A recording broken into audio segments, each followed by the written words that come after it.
Good evening mga idol, no? Naniniwala po ba kayo na pag ang iyong motor ay wala pong battery o sira po yung battery, apektado po yung iyong regulator? Maapektuhan po yung regulator. So kung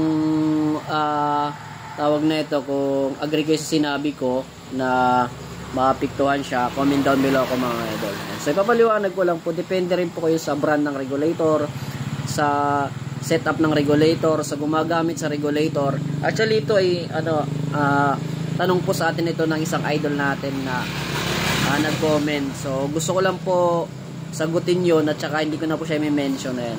So ang sabi niya kasi sa kanya daw matagal nang walang battery, hindi nasisira yung regulator. So depende po yon sa gumagamit. Guys, sabi ko depende sa brand ng regulator, depende po sa gumagamit, kung paano ito ginagamit, kung saan ginagamit. Kasi yung gin-upload natin nung nakaraang sa video nung nakaraan ay ginagamit po nila sa construction, no? Construction, palaging batak, maraming karga yon. Tapos syempre iba't iba lang yung gumagamit nun, iba't ibang driver, kagaya nung nagpagawa, iba sila. Tapos kanina napansin ko iba na naman yung gumagamit. So ibig sabihin lang ng mga idol, depende po sa gumagamit, no? Kung binabarubal lang gumagamit, talaga masisira. At saka depende po sa setup. Kasi yung motor ni Tropa ay naka-battery operated na po yun, no? Yung CDI ay kumukuha na po ng kuryente sa regulator, no? Wala sira yung kanyang battery, so sa regulator siya kukuha ngayon ng kuryente, no? Kung ang iyong motor idol ay stock pa primary, so walang problema yan, na-under na maayos yan, hindi masisira yung CDI kung naka primary type pa yan. Pero yung motor na kasi na yun ay kinonvert na po sa battery operated, no?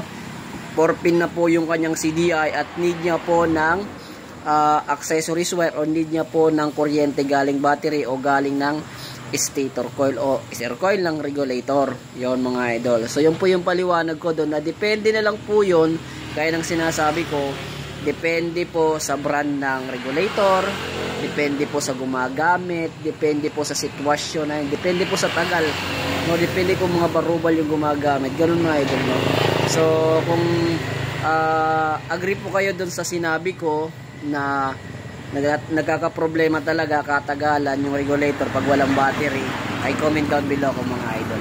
Kasi matagal ko dito sa shop, almost 10 years na pag-shop dito, ay ganun po yung mga nagiging encounter ko, nagiging issue, nagiging problema talaga yon, no? Pag walang battery, nasisira po talaga yung mga regulator nila, ano? So sinabi ko yon based on experience at based sa mga sinabi ko sa naayos kong motor dito, no? O sa mga, kasi dito sa amin sa probinsya, no, pag nasira yung battery, share ko lang, pag nasira yung battery ay matik po yan, no? Hirap na po dito makabili ng battery, no? Hindi ko naman nilalahat, pero halos karamihan hirap makabili. Siyempre unahin ba naman yung pambili ng battery kaysa pambili ng pagkain, no? Siyempre yun. So kaya tipid ng tipid, hindi nagpalit ng battery, no? Pinabayaan lang, yung umaandar pa naman, di ba? So ganon. So kung gaya na sinabi ko sa inyo, kung agree kayo sa sinabi ko na nagkakaproblema talaga pag walang battery yung ating regulator katagalan, comment nyo dyan sa ating comment section. Maraming salamat po. Ayun idol, peace tayo, Ayun, alright. So yun lang po yung paliwanag ko doon, So depende na po yun sa iyo, sa pagintindi mo sa paliwanag ko. Alright, so pero okay tayo, goods tayo. Bye bye.